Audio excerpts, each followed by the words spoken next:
বারবিকিউর জন্য আমি এখানে দিয়ে দিয়েছি রসুন বাটা, আদা বাটা, পেঁয়াজ বাটা, লবণ, জিরে বাটা, ধনিয়া গুঁড়ো, মরিচ গুঁড়ো, হলুদ গুঁড়ো, কাঁচামরিচ বাটা, কাশ্মীরি মরিচের গুঁড়ো, ভিনেগার, সয়া সস, টক দই, আমার হাতে বানানো জলপাইয়ের আচার, চাট মশলা, সবগুলো উপকরণ এখন আমি হাতে মেখে নেব। সব কিছু একসাথে মেশানো হয়ে গেছে। ঘরে থাকা উপকরণের সহজভাবে বারবিকিউ মাখা হয়ে গেছে।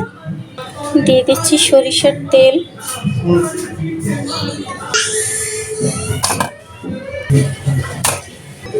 আমি এখানে 2টো গ্রাস কাপ মাছ নিয়েছি।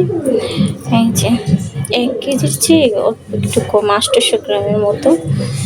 এই যে কীভাবে কেটেছি। মাছগুলোকে ভালো করে মশলা মিশিয়ে দেব।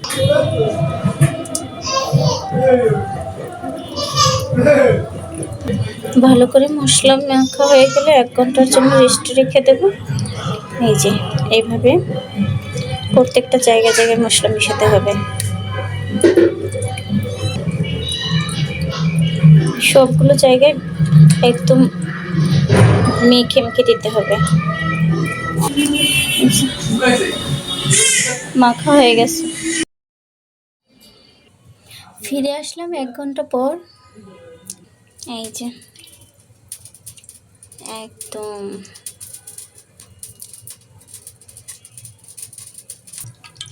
ফ্রাই প্যানে সামান্য একটু তেল দিয়েছি। বারবিকিউ মাছটা ডুবো তেলে ভাজা যাবে না। বিসমিল্লাহ।